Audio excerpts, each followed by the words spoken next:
But tonight we are here to talk about the broader context in the U.S.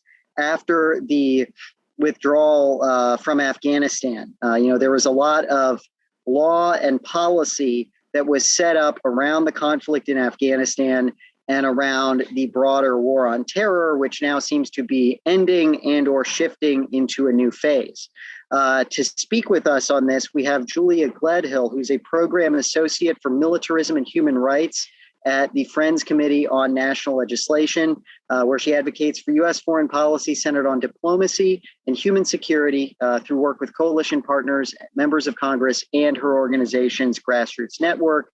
She's previously served as an intern in the office of Senator Michael Bennet at the Center for Diplomatic Engagement at the Meridian International Center, and is an alumna of Colorado College, where she was co-president of a chapter of the John Quincy Adams Society. She's one of our distinguished alumni, so we're very proud to have her here. So welcome, Julia, and please tell us a bit about your current role, what you're doing these days in your role with the Friends Committee.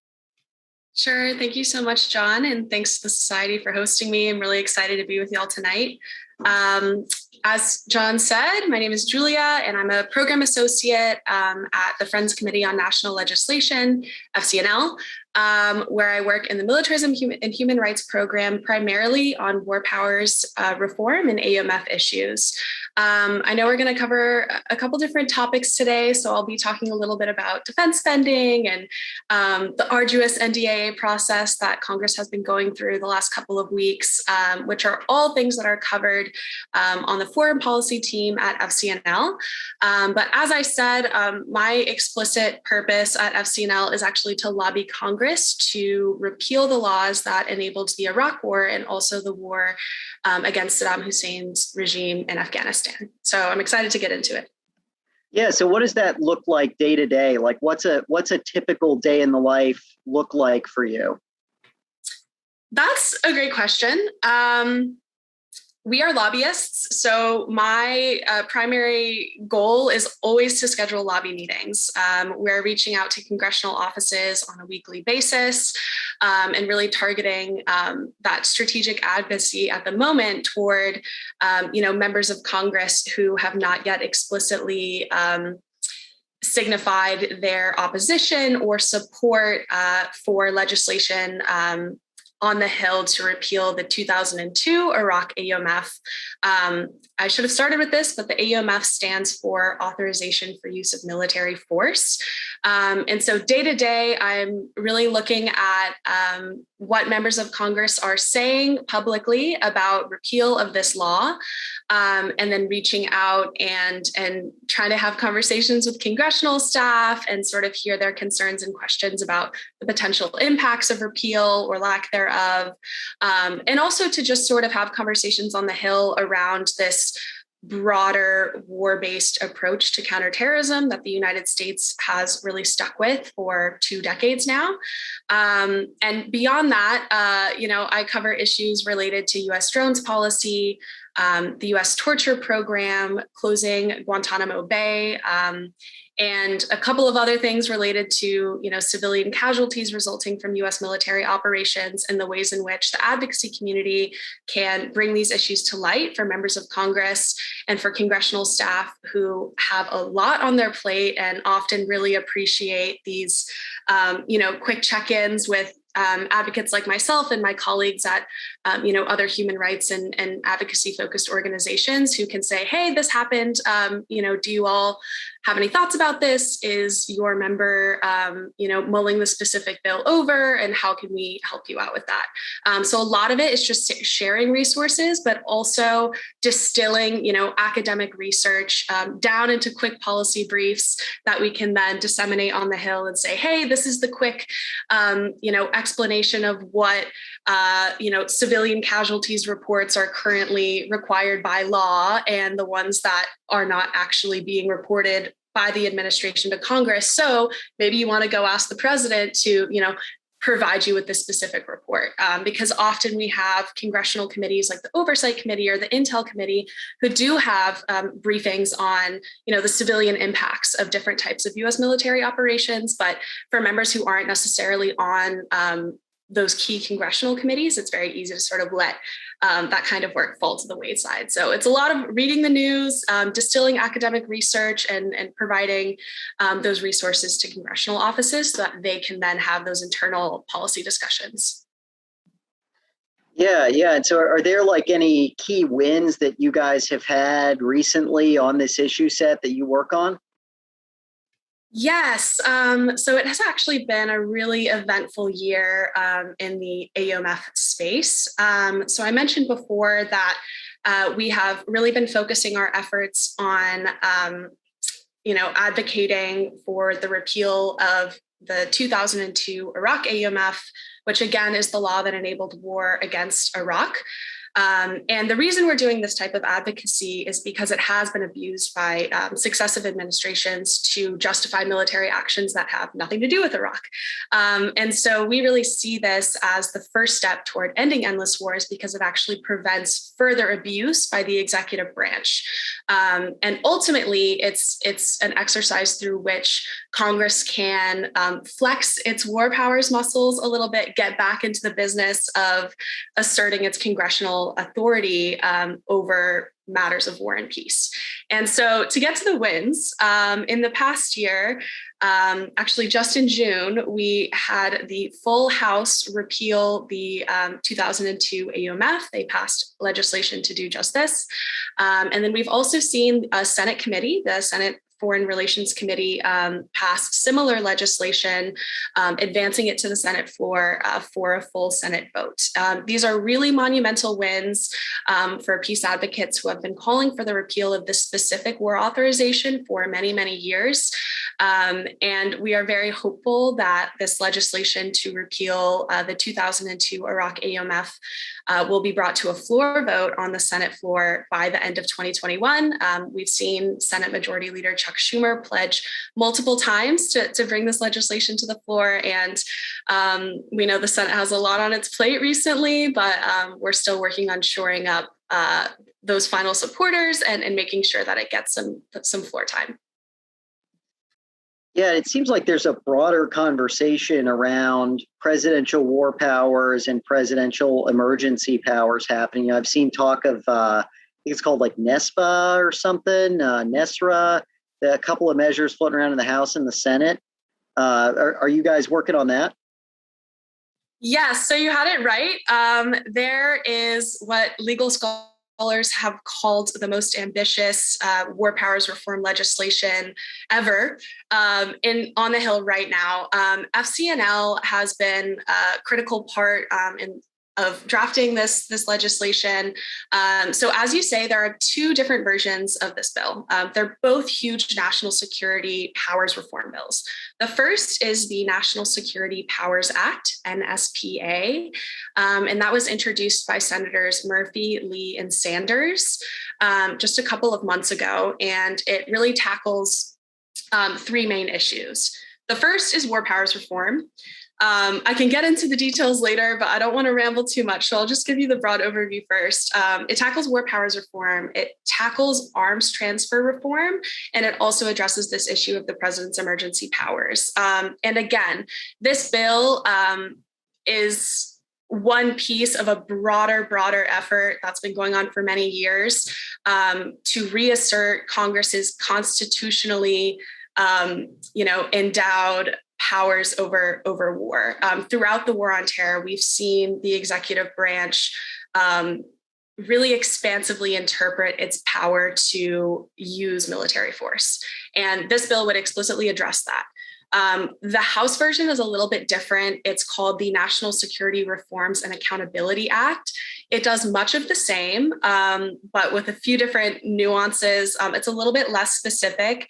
The key difference for us is that the National Security Reforms and Accountability Act, NSRAA, does not actually repeal existing authorizations for use of military force, which the NSPA, the Senate version, does, which is really excellent. It's a matter of policy hygiene, but again, it's also a preventative measure to then take away the possibility for the president to abuse any existing war authorizations to justify new military actions. So the NSPA would repeal the 2002 Iraq AUMF, as well as the far more expensive 2001 AUMF, which is the legal basis for much of the war on terror. It's been used to justify counterterrorism operations in at least 19 countries. And again, the 2001 AUMF was passed 3 days after 9/11. It's a 60-word law, and it was passed by Congress to really target al-Qaeda, the group responsible for carrying out the attacks on 9/11, as well as the Taliban, which is the group in Afghanistan that harbored al-Qaeda. Now, you can see why it's so important that this law is taken off the books, because it has been used far beyond Congress's original intent. So the NSPA would repeal those key two AUMFs, which I lobby Congress to get rid of.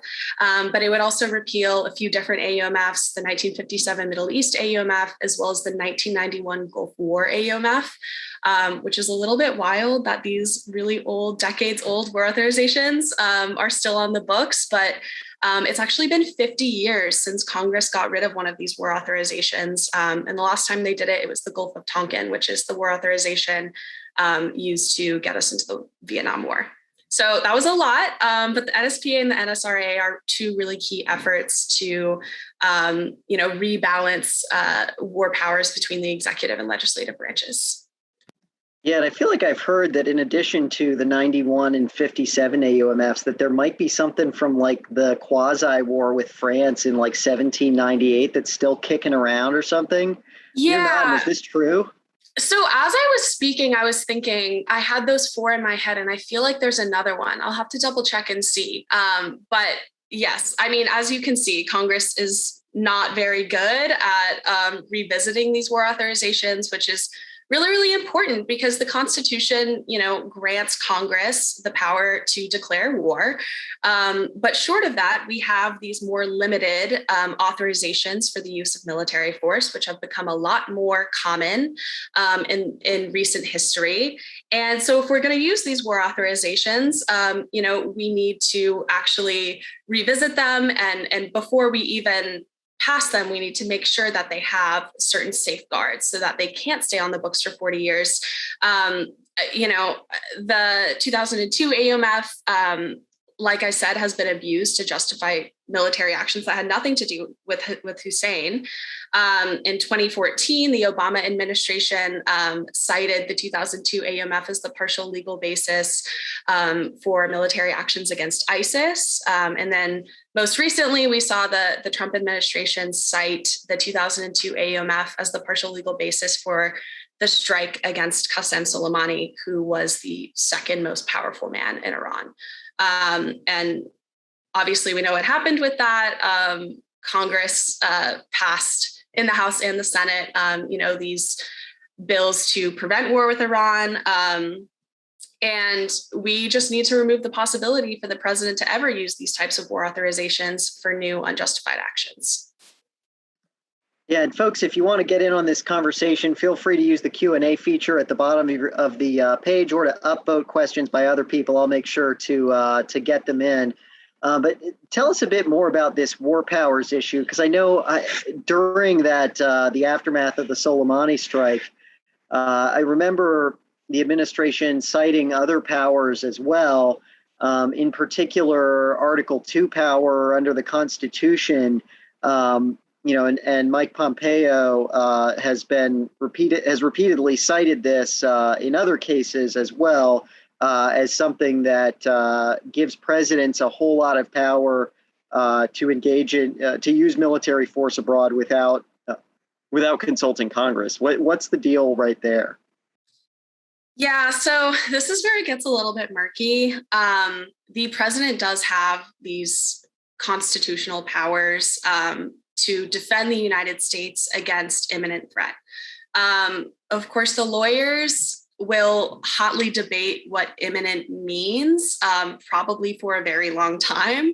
But now that we have, this piece of legislation, the NSPA, it's really reinvigorating, I think, these conversations around war powers in Congress, which is really great to see. Firstly, because we know that members of Congress stray from really difficult votes on foreign policy, and most importantly, on the issue of military force, because we have a society in which a lot of people really, really value, the United States' global role. However they choose to articulate that role, doesn't really matter. It's just that we have this society where we really see the United States as a global leader, right? And the military is one of the prime platforms through which we assert that type of soft and hard power around the world. To get into the actual bill, the National Security Powers Act would repeal the War Powers Resolution, which was passed in 1973. It would sunset all of the existing AUMFs, as I said before, and it would replace this War Powers Resolution to clarify a couple of the more murky terms that are debated between lawyers, between Congress, among the administration, and one of these key terms is hostilities. So the National Security Powers Act would replace the War Powers Resolution and define hostilities, which is important because according to the War Powers Resolution as it is now, the introduction into hostilities triggers a 48-hour reporting requirement that puts Congress on notice of overseas deployments. This bill would also require the president to terminate hostilities after 60 days without an explicit authorization from Congress. So this is, providing a specific timeline in which the president would have to actually terminate any hostilities that he brought the United States into, should there be some need for self-defense against imminent attack. The bill would also cut off funds for any U.S. military activities that don't comply with these terms, which is really important. Obviously, Congress's most important power, perhaps, is the power of the purse. And so eliminating the funding for these types of operations, should the president fail to terminate hostilities after 60 days, or fail to, give this report to Congress and say, hey, we're in hostilities within 2 days of taking that action. So those are kind of the key things that the NSPA amends in the War Powers Resolution. And they're mainly procedural parameters, right? So when the War Powers Resolution was passed, there were a lot of ambiguities around what hostilities even mean. And we've had, several decades to ponder that question.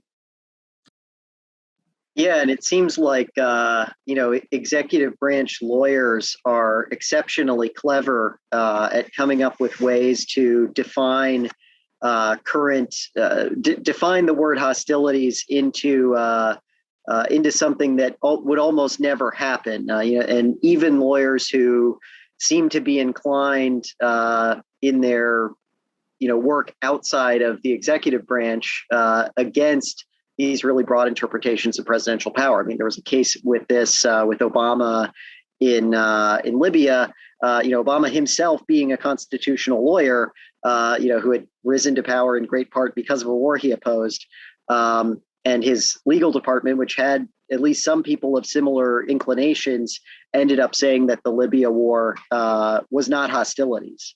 So it definitely is interesting to see efforts to define this more explicitly. And I really wonder if something like this would end up going to the courts simply because the executive branch has such a different view of this over the years. I'm curious if you could bring in conversation here around the NDAA, because that's the other thing that seems to be going on in Washington these days is the run up to the National Defense Authorization Act, talk about what's going to be in it, what's not going to be in it. Where are you seeing that situation coming down for this year's bill? Sure. So I'll cover my bases a little bit just to make sure everyone in the audience is on the same page. The NDAA, the National Defense Authorization Act, is the annual military policy bill. This is must-pass legislation. Congress often doesn't meet its deadlines, but the NDAA has been passed, I think, every year for the past 60 years because it's pretty critical. The bill authorizes programs and projects and policies that are carried out with congressionally appropriated funds. And it basically outlines what the US government can spend. It doesn't necessarily outline what they will spend. Congress figures that out later with appropriations bills. So now that that's out of the way, I'll, I guess, move a little bit to the process-oriented caveats that I have before I share the good and the bad with the NDAA. First, the Senate has yet to take up this bill on the floor. So we've seen the House committee, the Armed Services Committee, come up with the bill. House later went through amendments, passed it. They passed it on the floor September 23rd, I believe. And so the Senate and the House still need to reconcile the differences between the Senate and the House versions of the bill, but they can't do that until the Senate votes on the bill on the floor with all 100 senators. Now, sometimes the House and the Senate pre-conference, my colleagues tell me, but we're hearing that the Senate NDAA will likely come up on the floor by the end of the month. So in anticipation of that, a lot of advocacy organizations, will sort of look to the final versions of the bill and then write letters or otherwise contact conferees who are sort of the select group of people from the House and the Senate who then reconcile the differences between the bills for final passage. With that, I will sort of go through some of the good things that we saw in the House bill that was passed at the end of September. First, there's a measure to urge full accountability for the recent U.S. airstrike in Afghanistan, which happened in late August and erroneously killed 10 civilians, including 7 children. I know everybody saw this in the news, so it's great to see in the final version, House version of the NDAA, a measure to, call for accountability for this type of strike, just because a lot of, as I said before, a lot of, reports and reparations and things like that for these types of civilian casualties resulting from U.S. military operations often really fall off of Congress's radar, and they kind of just happen without even really any formal apology. So this is to say that the Kabul strike that we saw at the end of August was not exceptional in any way, except for the fact that perhaps it happened in Kabul, and it happened in an urban center and therefore got a lot of media attention. So as a result, we were really happy to see this measure, on accountability for these types of strikes.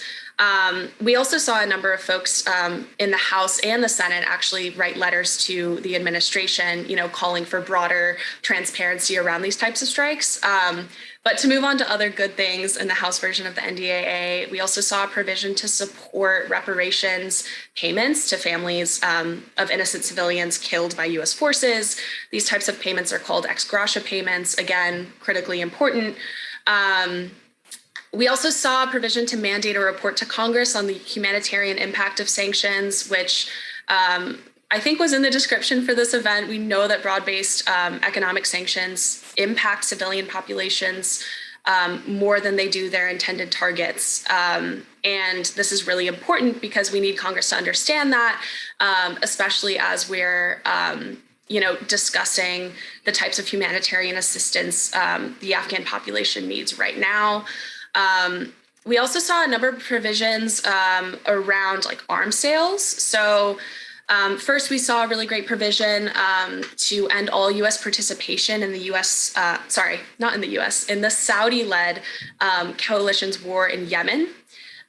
We also saw a provision to require a report on the humanitarian impact of U.S. sanctions, impose temporary limits on arms sales to Saudi Arabia, and to require various reports and actions related to the death of the journalist Jamal Khashoggi, the Saudi Arabian citizen who was in the news all over the world a couple years ago. One really bad thing in the House version of the NDAA was a measure to expand the selective service registration to women.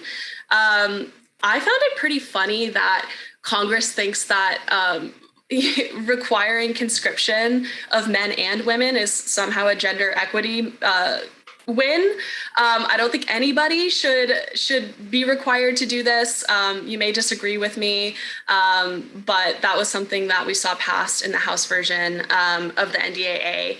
And then on the Senate side, while we don't have the final version of the bill, as I said, we only have the committee version at the moment, so things are not set in stone quite yet.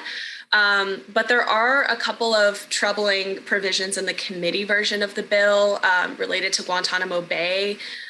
So one is just to extend the prohibition on the use of funds to close the prison at Guantanamo Bay. And then we also saw a similar provision to extend the prohibition on funds for transfer or release of individuals detained at Guantanamo Bay.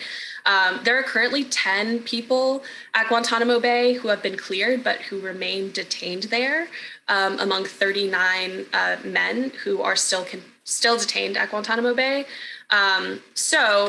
The president doesn't need Congress to close Guantanamo, but as I said, Congress has this power of the purse, so they can pass, these amendments and things to broader pieces of legislation to really kind of throw a wrench in things.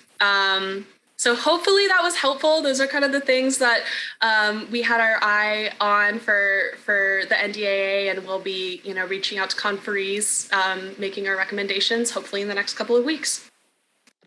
Yeah, it's a pretty intense process.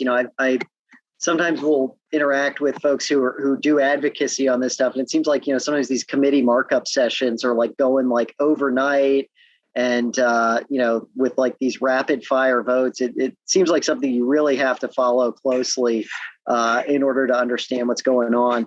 But we've got a question in the Q&A from John Soroka, who asks, what determines whether a president needs to cite an AUMF to use military force?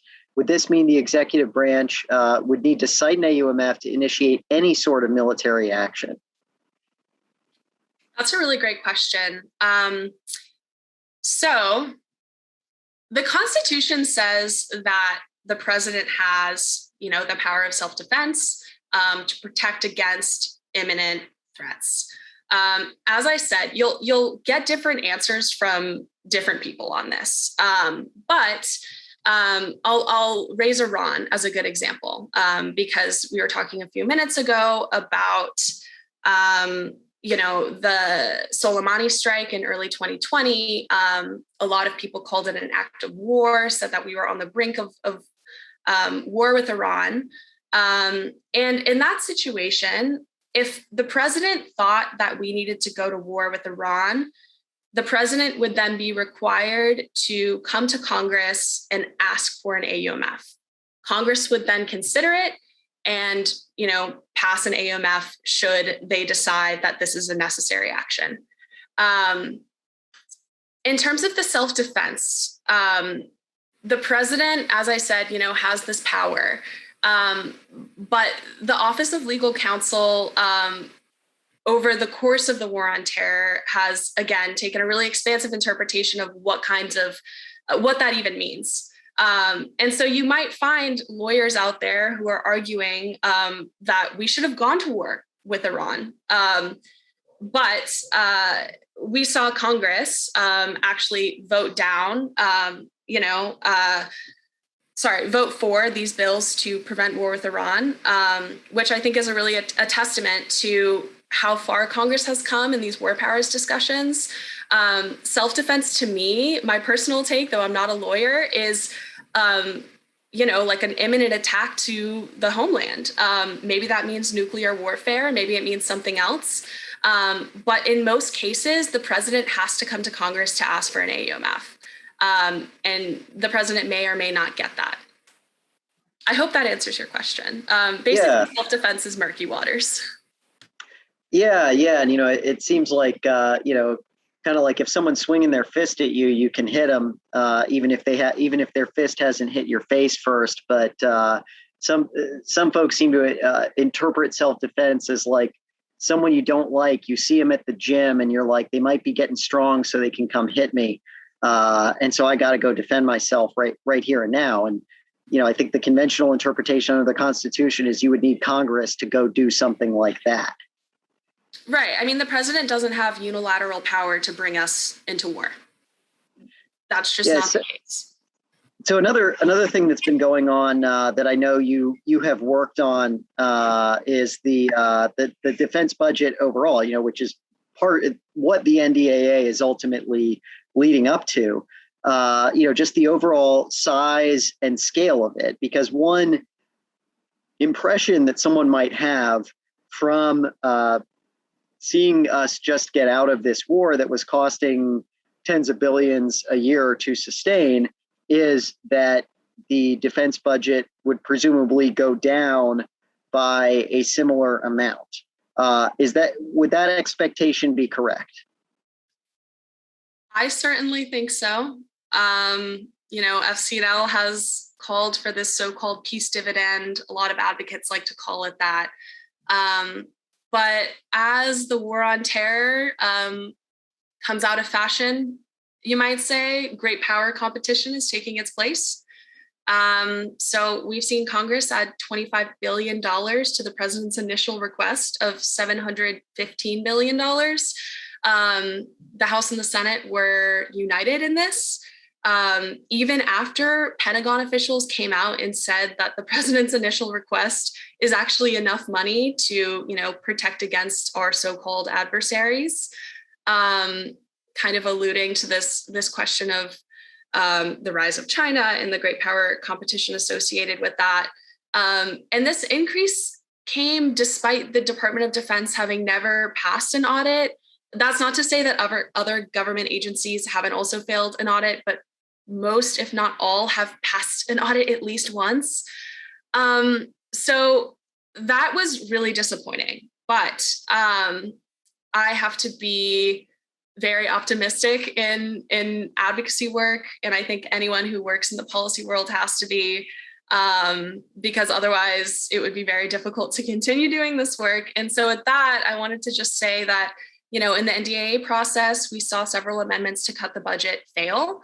But there were a record number of Democrats voting in favor of an amendment to cut $25 billion from the total.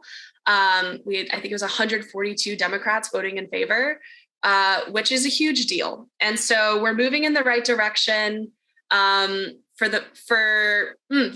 say that we're moving in the right direction. I think, we all have our pessimistic moments, but I think that coming out of Afghanistan and also just the amount of domestic issues that we're dealing with related to the pandemic and otherwise has really come into the American consciousness in a way that is really helping advance conversations around Pentagon spending, particularly among young people.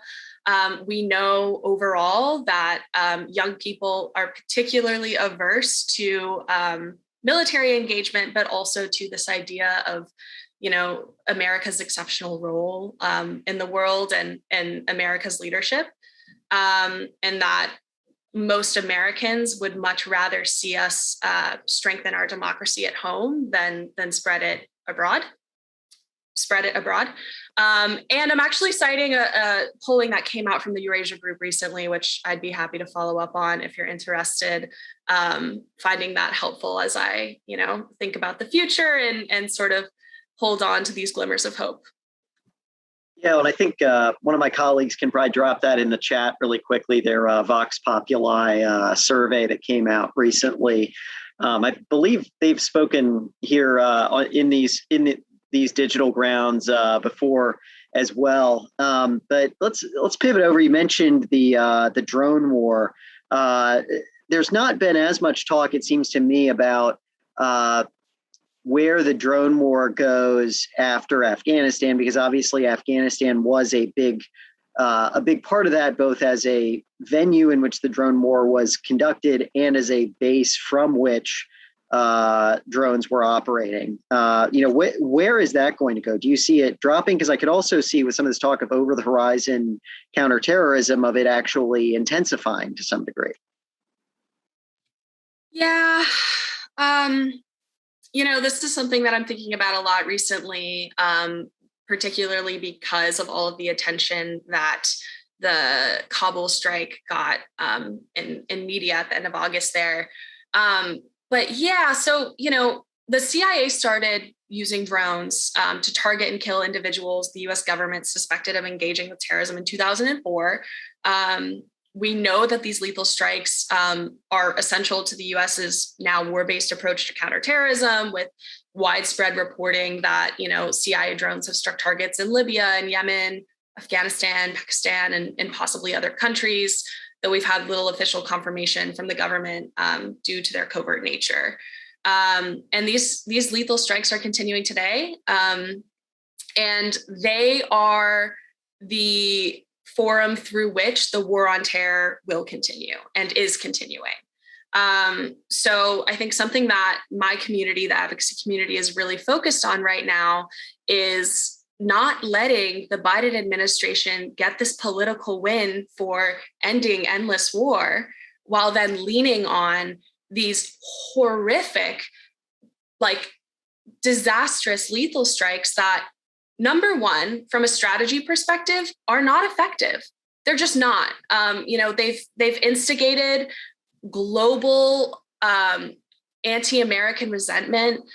We've seen the civilian casualties resulting from these types of strikes used as propaganda tools by transnational terror groups to then recruit new members. And then, we have cases like the Islamic State coming out of al-Qaeda in Iraq, at least in part due to our airstrikes campaign. And also we've seen these strikes just be incredibly inaccurate. I mean, there's a lot of reporting about air wars. New America has some great numbers about this. And so I think it's important from a strategy perspective to say, leadership decapitation, targeting and killing high value targets does not work. We saw and contributed to the development of the Islamic State. And we also saw al-Qaeda become this, decentralized, non-hierarchical group dispersed across the world. I mean, the group was concentrated in Afghanistan and Pakistan when the attacks of 9/11 happened. And since we pursued this, again, war-based approach through boots on the ground, but also through these air wars, they've simply become impervious to these types of strikes, because you target and kill one leader and there will always be a number two. How many times has the United States claimed to kill al-Qaeda's number two, al-Qaeda's number three? And so I guess I want to make that strategy argument first. It doesn't work. It helps terror groups use American casualties, not American casualties, American strikes and the casualties associated with them as propaganda tools for recruitment. So we're actually fueling recruitment for transnational terror groups. We're stoking anti-American resentment abroad. And then tactically, we're making mistakes left and right. The numbers are insane. I mean, most strikes kill civilians, and this is really the rule and not the exception. So going forward, we know that the Biden administration is doing this ongoing review of U.S. counterterror policy. They announced this review in February, but we have yet to see any details about it. We don't know who's running the review. We don't know the scope of the review. We don't know the timeline for the review. And so to answer your question, between the lack of information about the review and the administration's continued commitment to lethal strikes and over the horizon strikes, I expect that these types of strikes will continue. And I think that, we as constituents of the US Congress and also, advocates for peace need to really keep an eye on what the administration is saying around this, asking for details. A lot of people see lethal strikes as sort of a cost-effective way to target, again, high value individuals and to fight against the challenge of terrorism without boots on the ground. But even from an economic standpoint, I mean, operating one of these unmanned vehicles, armed vehicles, is incredibly expensive. It's actually not cost effective in any way. And the psychological impact that it has on folks in the countries where we're conducting these strikes is incalculable. And so we need answers from the administration about the scope of this review. And we also really need to push back on their continued reiterated commitments to fighting terrorism over the horizon. We should not be shopping for drone bases in the region. And ultimately, the United States should be using any leverage we have left to actually support multilateral agreements between those neighboring countries to advance security and peace in Afghanistan. There is nothing de-escalating about these types of strikes. So I'll end with that because I rambled a little bit. Yeah, well, so just to kind of pivot into that with the situation in Afghanistan, I was listening to the radio the other day, and there was a member of the Afghan diaspora somewhere outside Afghanistan who was advocating for aid to be withheld from Afghanistan until the Taliban makes certain commitments on women's rights, human rights. I think adds other ethnic groups to the government. What do you make of those kinds of proposals and proposals to sanction Afghanistan or keep the sanctions on the Taliban and therefore on Afghanistan? Yeah, so this is a really difficult issue, and I'll admit that, aid is not my primary focus in my job, but it is relevant. So I'll say what I can in terms of, conditioning aid and sanctions. I'll start with the sanctions because I've seen a lot of conversations going on about, the Department of Treasury's Office of Foreign Asset Control, which can actually grant licenses to exempt aid organizations, for example, from sanctions, which is a really important tool to get aid and money to Afghans right now. So I guess for a little bit of context too, Afghanistan is experiencing a drought right now. It's second prolonged drought in I think 4 years. 1 in 3 Afghans is facing food insecurity, and this was the case even before the collapse of the Afghan government. So it's really critically important right now to bring this money directly to Afghans, not only because of the hunger issue, but also because winter is coming. And also because, following the collapse of the government, Afghans are dealing with skyrocketing inflation. This means soaring prices for all types of consumer goods, but especially for food, which just compounds the impact of all these other external factors going on. Even if you have savings in your account in Afghanistan right now, we've all seen the news of long lines at the banks running out of money. So there's this liquidity crisis. And I think that while conditioning aid has always been one of the pressure points, one of the leverage points for the United States to get these types of commitments from the Taliban, I think what's more important is getting this money to Afghan people now. That means the Office of Foreign Asset Control, OFAC, granting more expansive licenses so that people on the ground can access these funds. This also means direct payments and even cash transfers to Afghans, targeted aid for healthcare facilities, and then helping prevent economic collapse by releasing parts of the Afghan central bank's $9.5 billion, which the U.S. Federal Reserve holds. And I know there's conversations around that going on in the advocacy community. And these are really important tools for us to address the needs, the humanitarian needs right now, especially with the compounding external factors of drought and winter. So the other thing I'll say about that is just that I think that we right now need to be thinking more long-term. And that seems contradictory in that I'm saying Afghan people need these resources now. And also we need to think long-term. But by that, I mean that the Afghan people need money, and we need to imagine a future beyond the Taliban. Maybe it includes the Taliban, maybe it doesn't. And so I'll reiterate my comment earlier, which is just to really work with the neighboring countries who are actually going to be most affected by the ongoing crisis in Afghanistan. And so whatever role the United States can play in that forum, I think is going to be really, really important to, even opening up the doors for multilateral cooperation among countries like Pakistan and Afghanistan, which we've already seen and which is encouraging. So you have a question from one of our attendees about the relationship between the AUMFs and the drone strikes. Are these two issues tied together? Are the drone strikes happening under the AUMFs? Are they happening mostly under executive authority? Do we even know? Is it something where the military is stretching the AUMFs, the executive branch is stretching the AUMFs? What is it? So it's a little bit of both.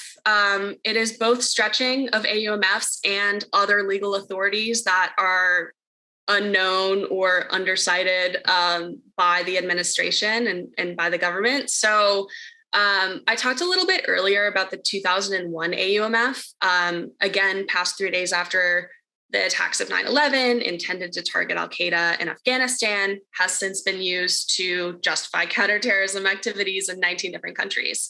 So the 2001 AUMF is called the blank check for war for this reason. It is the legal basis for much of these types of counterterrorism activities, including lethal strikes. It is not the only legal basis for these types of strikes, but repealing it would certainly impact the government's ability to carry out these types of strikes in a really big way. But it wouldn't necessarily completely end them, because the CIA has been carrying out these types of strikes covertly. They didn't have these drones before 9/11, and there have been legislative proposals in the past to transfer the CIA drones program to the Department of Defense, so that constituents and advocates can actually ask for, have a little bit more transparency about these strikes. The CIA they're literally carrying out a secret war. So I hope that answers your question. The 2001 AUMF is a really big piece, but it's not necessarily the whole piece, because of the covert nature and the just insane decision-making authority that the CIA has accumulated throughout the war on terror. Yeah, I mean, it definitely has been like this parallel executive branch legal apparatus that's developed, particularly during the Obama administration, I think is when it was at its peak, of like the, threat disposition matrix. They had like decks of cards with guys' names on them, and, all these wranglings about what constitutes an associated force of al-Qaeda, which your colleague, Heather Brandon Smith, pointed out at one of our past events. There's the term associated force is not found in the 2001 AUMF. It is an invention of lawyers trying to interpret and apply the AUMF. We've got a question from one of our Marcellus policy fellows, Byron Stokes, who asks, how can foreign policy leaders ensure women and civil society groups are included in diplomacy? Because studies have shown that when women and civil society groups are included, peace has a greater chance for success. That's a great question. I love that statistic. I remember reading about it in college too. I think it's actually a significant likelihood too, that these types of agreements hold and for longer. So to answer your question, I actually think that it starts at the bottom. We've been having a lot of these types of conversations at my organization around advancing diversity, equity, and inclusion.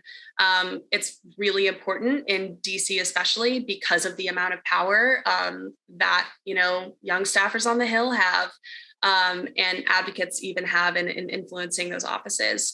I think that it means like giving up the stage when given the opportunity sometimes. I think it means rejecting mantles if given the opportunity to speak on one. I hope that's self-explanatory, all male panels, and particularly, and even all white panels. I think that actually both is really important. So making sure that women are included in these high-level discussions means making sure that they are seen as leaders in low-level discussions. Not that any discussion on matters of peace and security is low level, but it starts at the very beginning. So another thing that's been a buzz in Washington this week is talk of pursuing an authorization for use of military force preemptively for the case of Taiwan. There was an op-ed, I think, in the Washington Post by Representative Luria calling for such a measure. I believe I've seen the text of something similar floating around with the underlying idea that pre-authorizing a president to engage in war with China over Taiwan would make China less likely to engage in such a war with Taiwan. What do you make of these proposals? Well, I'll start by saying that Representative Luria was the only Democrat to vote against repealing the 2002 Iraq AUMF back in June. So I wasn't totally surprised to see this from her, but definitely stirred the pot a little bit. My colleague Elizabeth Beavers wrote a piece about this in the Quincy Institute's Responsible Statecraft forum today, came out today. I would highly encourage you to read it, but I'm going to sort of paraphrase her.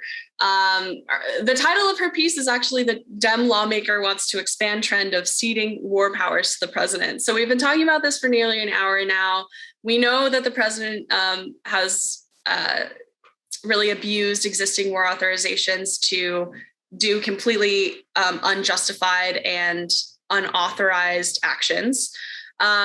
And this idea of a preemptive AUMF is, how do I say this? It's just not the way that AUMFs work. Congress is not the starting point for an AUMF. The starting point for an AUMF is a president, and the president asks Congress for such a war authorization. Congress simply considers it. And it's very strange for a member of Congress to make a legislative proposal to give the president more power. Normally we see Congress kind of clawing back the powers it does have. But she's correct in saying that the president, doesn't have legal authority to take this type of military force without the express authorization of Congress.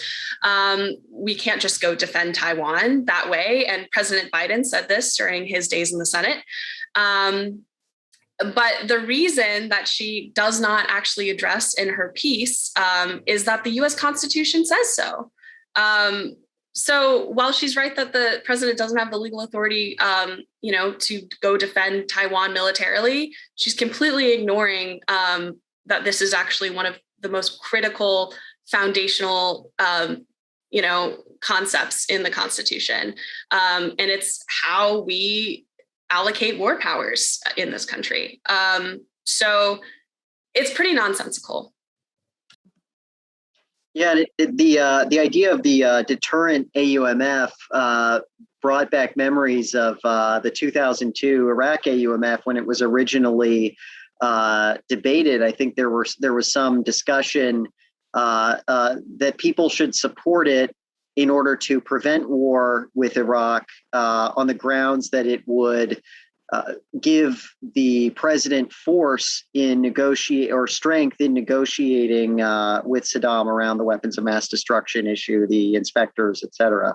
But we're almost out of time here. But one closing question is, we mentioned at the beginning that you come out of actually the JQA Society system. You were a chapter leader at Colorado College. Take us through that and, any role that may have had in your transition toward your current role here in Washington.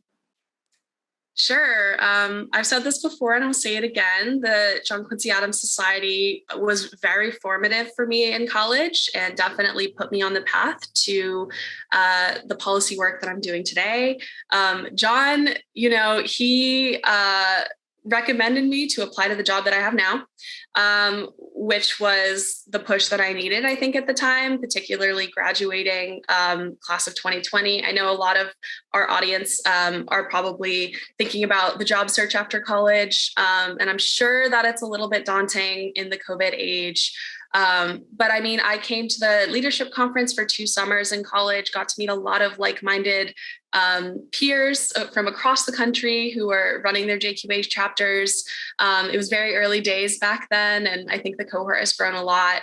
But I really built community in a way that was extremely helpful to me in looking for jobs after college, and also just in kind of affirming my interest in working in foreign policy, and particularly on issues related to reducing our global military footprint.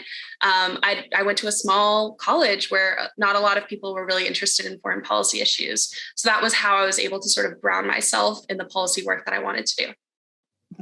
Yeah, well, and your chapter is still alive and well out at CC, which is great.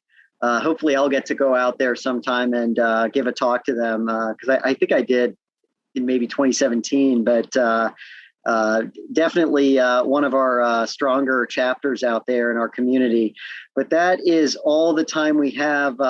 Thank you, Julia Gledhill, for taking the time to speak to us about the work that you do with the Friends Committee for National Legislation, all the work that you've been doing involved with some of the most important national security policy legislation that's out there. So thank you for that. Thank you to our audience for taking the time to come out for this event.